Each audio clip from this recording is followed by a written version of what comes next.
Bonjour à tous, ravi de vous retrouver pour une prise en main du Sony FX30, cette caméra cinéma professionnelle à un prix abordable, 2300 €, qui promet beaucoup et on va voir ensemble sur le papier ce qu'il en est. Allez, pour ce faire, venez avec moi, on va rentrer dans le magasin Camara Cournon, à côté de Clermont-Ferrand. C'est Christian et toute son équipe qui nous accueillent. Et voilà cette FX30, vous voyez que le magasin est parfaitement achalandé, on va avoir l'opportunité d'essayer cette caméra professionnelle avec 2 ou 3 objectifs, on va voir ça ensemble, vous allez voir qu'on va se régaler. Allez, c'est parti pour le test. Alors pour une fois, j'ai envie de commencer par la conclusion. Cette FX30, j'étais parti pour l'acheter, et au terme de cet essai de quelques jours, eh bien je ne l'achète pas. Non pas que ce ne soit pas une bonne caméra, loin de là, mais elle correspond à un usage quand même particulier que je voudrais détailler avec vous et je vais vous expliquer aussi les raisons de mon choix. Alors d'abord, pourquoi j'ai envie de l'acheter cette FX30 ? D'abord parce que c'est une caméra très légère avec un form factor qui me convient parfaitement, qui donne accès également à des objectifs très légers et performants avec des ouvertures f2.8 comme le dernier 18-50 Sigma, formidable et très petit, très compact. Bref, c'est vraiment exactement ce que je veux plutôt que toujours traîner mon enclume, mon Z9, même le Z6 II est plus gros et plus lourd. Donc ça, pour le coup, la FX30 est là tout juste. Et puis elle a plein de points vraiment très satisfaisants cette FX30. Le S-Cineton, c'est un codec tout prêt que vous allez pouvoir utiliser directement sans vous prendre la tête à faire du post-traitement ou de l'étalonnage couleur. Vous allez le peaufiner aux petits oignons en interne dans le boîtier, il y a plein de réglages et après vous utilisez vos images sans vous poser de questions. La stabilisation interne, avec ces 3 crans, elle est vraiment très très bonne là aussi. On va pouvoir s'amuser avec le boîtier tout seul en run and gun. Mais moi, ce qui m'intéressait au premier chef, c'est le 120 images par seconde. Avec une caméra aussi légère et aussi petite, je me dis, mais c'est pas possible, je vais enfin pouvoir tourner des images au ralenti, dans n'importe quelle circonstance. À moins de 2300 €, elle est sans équivalent sur le marché. On a vraiment une image de qualité lorsqu'on reste sur des sensibilités plutôt basses, on va dire entre 100 et 800 ISO. Alors la vraie question que je me pose, et peut-être vous également d'ailleurs, c'est quelle différence de qualité il peut y avoir entre un 100 ou 120 images par seconde et puis le 25 ou le 50 images par seconde que l'on utilise plus fréquemment. Et aussi, par voie de conséquence, est-ce qu'il y a une image qui se dégrade beaucoup lorsqu'on va monter en sensibilité dans ces fréquences d'images élevées ? Je suis à 125 ISO, 1 1600e au shutter, à la pleine ouverture à 2.8 et je suis en XAVC HS 4K 50 images par seconde. Ouf, j'ai tout dit. Allez, c'est bon Dan, à fond. Suivi est excellent, là aussi, on a tout de suite la figure qui est reconnue, et puis également l'œil quand Daniel se met un peu plus de face. Bon, dans cette sensibilité à 125 ISO, je dois avouer que c'est quand même une belle image, ça fonctionne plutôt bien en 50 images par seconde. On va tout de suite passer en 100 images par seconde dans cette même sensibilité. Alors voilà, j'ai juste changé le 50 en 100 images par seconde, le reste est absolument identique. Alors bien sûr, vous le savez maintenant, en 100 images par seconde, j'ai un crop important, donc je me suis reculé et on va voir un petit peu ce que ça donne au niveau de la qualité dans cette sensibilité basse. C'est bon Dan ? Toujours un suivi à F impeccable. Bon, je me suis peut-être pas tout à fait reculé assez, mais bon, le cadrage est presque identique, on va dire.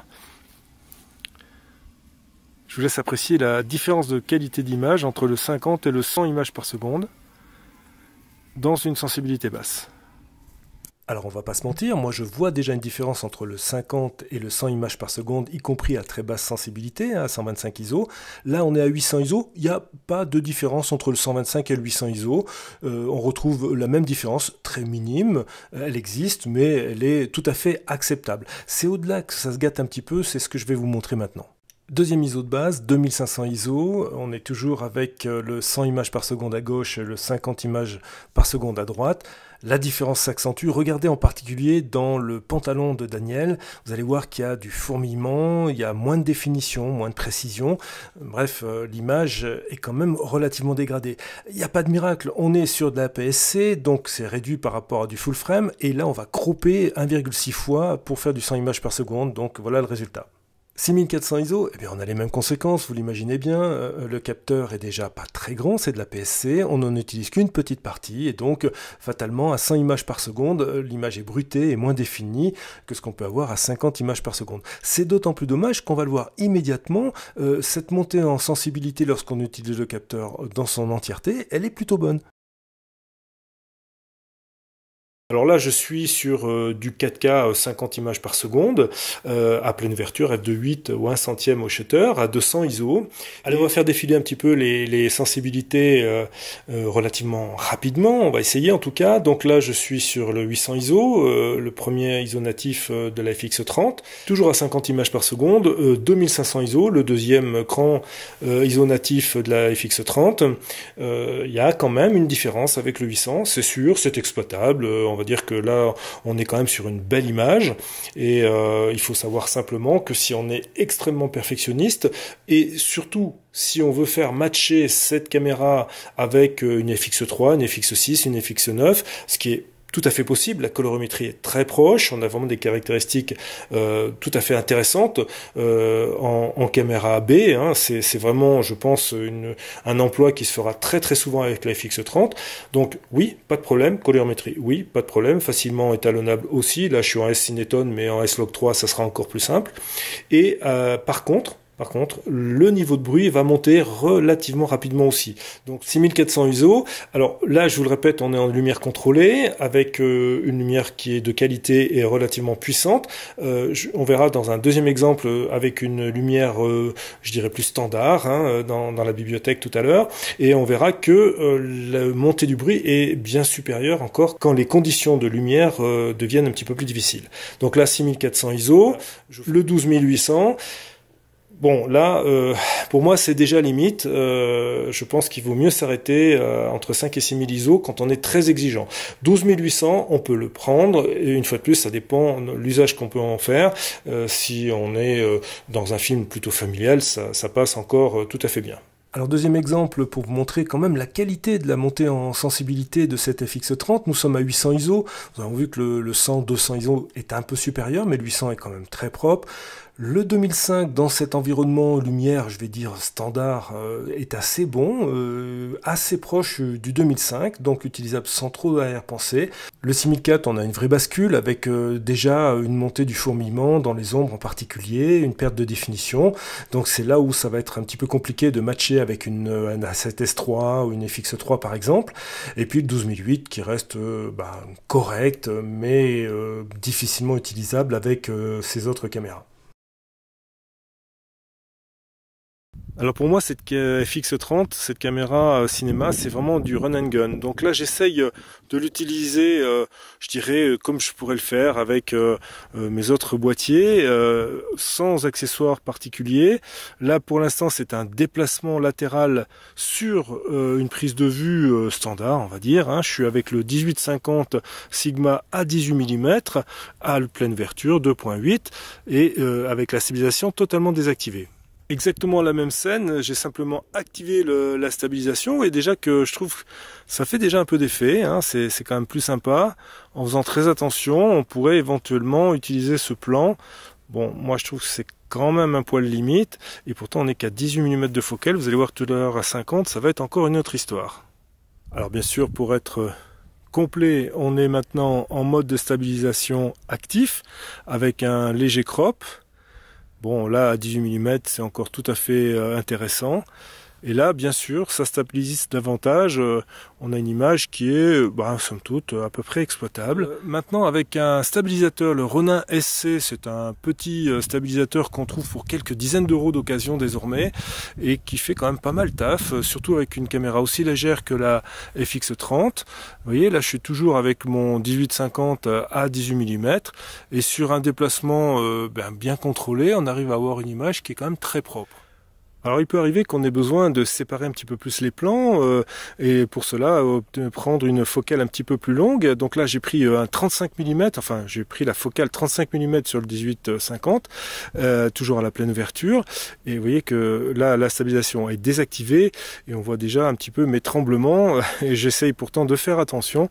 Et dans ce petit travelling, moi je trouve que là c'est un petit peu compliqué d'utiliser la FX30 sans aucun mode de stabilisation. On va voir tout de suite avec les deux modes de stabilisation ce que ça donne. Alors le premier mode de stabilisation, on va avoir quelque chose qui est déjà beaucoup plus propre. C'est déjà relativement sympa, ça fonctionne bien. Moi j'aime bien ce premier cran de stabilisation sans le crop du mode actif. Je trouve que c'est quand même déjà assez intéressant. Là, j'ai sélectionné le mode actif qui croppe légèrement, donc j'ai reculé un petit peu. Quand on peut le faire, c'est quand même très bien là aussi. Ça permet d'avoir à peu près le même cadrage et avec une stabilisation qui est peut-être encore un petit peu plus marquée. Je trouve pas qu'il y ait une différence énorme, encore une fois, entre le premier cran de stabilisation et la stabilisation active. On va voir tout de suite si avec le gimbal on fait mieux. Et là, j'ai couplé le Ronin SC avec la stabilisation premier cran de la FX30. C'est pour moi le meilleur des combos. Là, on a quand même quelque chose qui fonctionne bien. Vous voyez, on peut vraiment avoir ce travelling pourtant à 35 mm, l'équivalent 50 en plein format, et qui est tout à fait exploitable, qui est propre. Allez, pour continuer cet essai, je suis désormais avec le Ronin SC plus la FX30, avec la stabilisation interne du premier cran de la FX30, et vous allez voir qu'on peut vraiment avoir quelque chose de très très efficace. C'est un combo qui me plaît beaucoup. On a une image qui est à la fois belle, stable, c'est vraiment remarquable, très très intéressant d'avoir quelque chose de léger à un prix encore vraiment abordable et avoir cette qualité de stabilisation. Allez, pour ce premier format d'enregistrement, on va sélectionner le XAVC-S en HD, 1080 à 25 images par seconde, en 4.2.2 10 bits quand même, ce qui procure un débit de 50 mégabits par seconde. Pour cette deuxième séquence, on monte bien sûr d'un cran en qualité, je suis toujours en XAVC-S 4K, ce coup-ci, non plus en HD, toujours 25 images par seconde, toujours en 4.2.2 10 bits, ce qui est mon codec d'enregistrement standard maintenant. Troisième séquence, je passe en XAVC-S HS en 4K. Donc là, je suis obligé de passer en 50 images par seconde. Toujours, bien sûr, en 4.2.2 10 bits, ce qui procure un débit de 200 mégabits par seconde. Voilà, j'ai donc recadré avec le zoom 18-50 et là je suis passé à 30, à peu près 30 mm, 31-32 mm de focale pour avoir à peu près le même champ couvert. Pour être exhaustif et faire le tour des formats d'enregistrement, le XAVC-SI All-Intra 4K, donc là on est toujours en 4.2.2 10 bits à 25 images par seconde, ce qui procure un débit quand même de 250 mégabits par seconde. Voilà, si on passe à 50 images par seconde, on arrive à un débit de 500 mégabits par seconde. Autant vous dire que là, ça remplit les cartes rapidement et que il faut quand même là aussi une carte extrêmement rapide. Donc là, on est bien sûr obligatoirement sur du CF Express type A. Un petit mot aussi pour vous dire que j'ai eu beaucoup de plaisir à utiliser le S-Log 3, il est très facile à étalonner, on trouve des luttes absolument sur tous les logiciels de montage, ça se fait très bien, on nous gagne un petit peu en dynamique, c'est vraiment très agréable. Mais il ne faudrait surtout pas négliger le S-Cineton, c'est vraiment un format que j'adore, qui est paramétrable à loisir en interne dans le boîtier, et on arrive à des résultats formidables sans se prendre la tête en post-traitement. Alors on vient de voir cette comparaison entre le S-Cineton et le S-Log 3 avec une sensibilité très basse, de l'ordre de 120-125 ISO. Voyons maintenant sur les sensibilités déjà nominales. Là on est à 800 ISO, c'est un premier rendu, donc là on est en S-Cineton avec quelque chose qui est peut-être un petit peu... avec un petit décalage chromatique vers le bleu, très très légèrement. On va voir si le S-Log 3 permet de compenser un petit peu ça. Alors toujours à 800 ISO, et on a quelque chose qui me semble un tout petit peu plus fidèle, mais bon, c'est vraiment à la marge. Peut-être moi qui délire dans ma volonté de différencier ces deux codecs. En tout cas, à 800 ISO, c'est magnifique, c'est l'ISO natif de bas sur cette FX30 et je trouve quand même que l'image est vraiment somptueuse. On va monter un petit peu en sensibilité pour voir si entre le S-Cineton et le S-Log3, on a encore des différences plus notables. 2500 ISO, c'est donc la deuxième sensibilité native de la FX30. On est en S-Cineton. C'est encore superbe. Là, il n'y a vraiment pas à hésiter. On est dans quelque chose qui est exploitable directement une nouvelle fois. Même d'ailleurs sur l'écran arrière, je dois avouer que je le trouve un peu petit, cet écran arrière. D'ailleurs, si on voit la comparaison avec le Z6 II et la FX30, on voit bien la différence de taille et ça m'oblige personnellement à avoir mes lunettes tout le temps, d'autant que bien sûr, il n'y a pas de viseur, qui est d'ailleurs bien sûr le principal inconvénient de cette FX30, même si elle a beaucoup d'autres qualités. Et pour les gens, les presbytes, tous les presbytes, c'est lunettes obligatoires tout le temps, alors qu'on peut faire une correction dioptrique dans le viseur sur le Z6 II et c'est quand même assez pratique. Voilà le S-Log3, 2500 ISO, c'est toujours aussi bon et là on a un petit peu plus de latitude bien sûr puisque on est sur une image désaturée qu'on va ensuite retravailler avec l'application de la lutte et puis des 2-3 petits réglages qu'on aime bien perso et on va monter encore un peu en ISO voir si on arrive à des différences plus notables parce que là pour l'instant c'est quand même, ça dépend surtout de l'opérateur et de son choix de la lutte et de son choix ensuite du post-traitement. 12800 ISO, c'est quand même une sensibilité maintenant assez courante, surtout en vidéo. Et bien sûr, même chose sur le S-Log3 avec la sensibilité à 12800 ISO. Peut-être un petit peu mieux, en tout cas plus souple une nouvelle fois par rapport à du S-Cineton. Mais ça demande aussi plus de temps et plus de travail.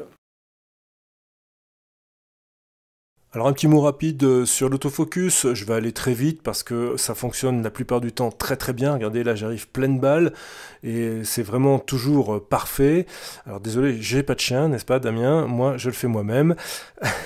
Les rares fois où j'ai pris l'autofocus en défaut, c'est toujours pareil, 4K 120 images par seconde en pénombre où j'ai eu quelques pompages, mais c'est vraiment pour vous montrer quelque chose parce que ça marche de façon remarquable presque tout le temps et mieux que la plupart des autres marques. Alors en conclusion, beaucoup de points positifs pour cette Sony FX30. Ça serait un petit peu difficile de tous les lister tellement il y en a, d'autant que j'ai pas pu faire le tour complet de la caméra puisque je ne l'ai eu que quelques jours, mais je voudrais quand même revenir sur certains points qui m'ont marqué. La première chose, c'est l'ergonomie. Vous avez accès à moins de 2300 €, je l'ai déjà dit, à un prix vraiment très intéressant, très étudié, un prix d'attaque de la part de Sony, à une caméra cinéma professionnelle. Avec tout ce que cela comporte comme facilité de prise de vue, vous avez des boutons personnalisables à foison, cette fameuse ergonomie cinéma, avec en particulier les 3 menus, Flex ISO, Ciné EL et Ciné EL Quick. Alors c'est quoi ces noms un petit peu barbares? C'est simplement des automatismes qui vont vraiment vous aider dans votre prise de vue, à la fois par l'utilisation du S-Log3 directement, mais aussi par la possibilité d'utiliser soit les ISO de base de la caméra, les 800 ISO et 2500 ISO, avec un encadrement précis de ces deux valeurs, soit une possibilité de paramétrer vous-même manuellement, facilement, avec la molette arrière, les ISO, l'exposition. Bref, c'est vraiment très bien conçu et on sent que c'est quelque chose que Sony maîtrise parfaitement sur ses caméras plus importantes et plus chères. Donc j'ai parlé du S-Log3, c'est un point là aussi très important. Vous savez que c'est une capacité qu'a cette caméra FX30 de vous proposer une image désaturée, décontrastée, que vous allez ensuite facilement retravailler en post-traitement en lui appliquant une lutte que vous retrouvez sur pratiquement tous les logiciels de montage. Ça aussi c'est un vrai avantage. Je vous ai parlé du S-Cineton. Je pense que c'est un des atouts majeurs de cette caméra FX30. C'est une possibilité qui vous est offerte par Sony, d'abord d'avoir une image toute prête à l'emploi, de qualité, que vous allez pouvoir utiliser sans post-traitement, sans vous prendre trop la tête avec l'étalonnage couleur, parce que ça aussi, ça fait partie des choses qui sont parfois un peu complexes à maîtriser quand on débute dans le mode vidéo et mode cinéma pro. Et puis ce mode S-Cineton, il ne faut pas l'oublier non plus, il est vraiment paramétrable avec beaucoup de précision, avec beaucoup de nuances. Donc vous allez pouvoir faire un preset, un réglage. Je pense en particulier à toutes les personnes qui font du mariage. Vous allez vraiment avoir quelque chose de très très efficace, à la fois pour l'intérieur sur un premier preset et puis sur l'extérieur sur un deuxième preset.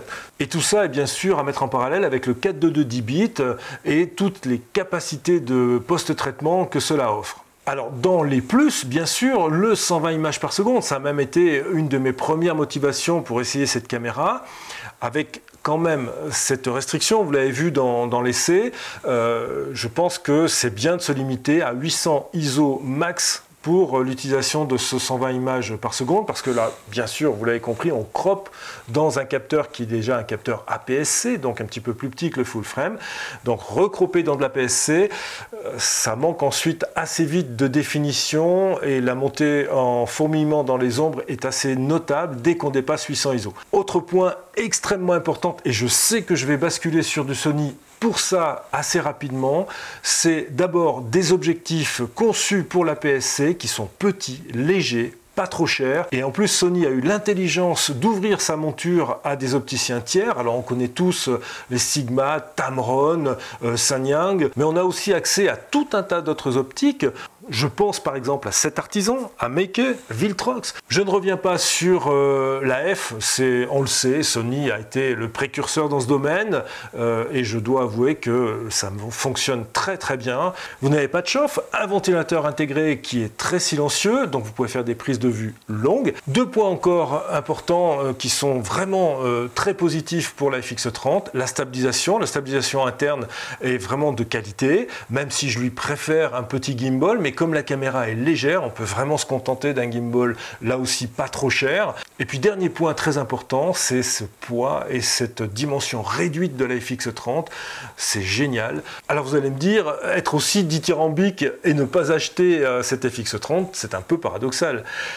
Et oui, c'est là tout mon dilemme, parce qu'il y a beaucoup de points positifs sur cette caméra Sony Cinema Pro. Pourtant, les petits points que je vous ai cités ne m'ont pas séduit totalement, ne m'ont pas convaincu sur cet achat. Alors c'est quoi ces points? Eh bien d'abord l'absence de viseur. Certes je le savais, mais dans les faits, si ça ne m'a pas trop gêné en captation vidéo, dès que j'ai voulu passer en mode photo, c'est vraiment problématique, j'ai trop l'habitude du viseur et ça me gêne terriblement. Et puis il y a aussi l'absence de rafale, ça veut dire que maintenant on s'y est quand même beaucoup fait, hein. Les rafales sont entre 10 et 40 images secondes maintenant sur les boîtiers, et c'est tellement pratique lorsqu'on veut faire une prise de vue de sport, animalier, etc., que là ça va vraiment quand même pas mal me manquer. D'autant que l'écran arrière est quand même relativement petit, il est bien défini, il est même assez lumineux, il y a une fonction lumière extérieure forte où on peut accentuer un petit peu la luminosité, et donc il est très lisible, il n'y a pas de souci, mais il est quand même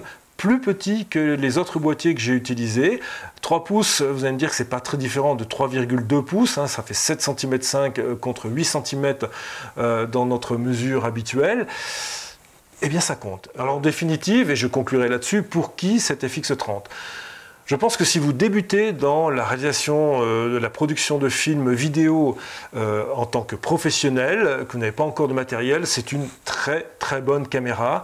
Elle va vous amener vers le monde cinéma professionnel Sony. Vous reconnaîtrez facilement lorsque vous passerez sur des caméras supérieures, sur la FX3, la 6, la 9, bref, toutes les caméras Ciné Pro de Sony. Vous reconnaîtrez facilement à la fois les menus, l'ergonomie, mais aussi tous les codecs. Ça, c'est très important. Vous allez prendre de bonnes habitudes.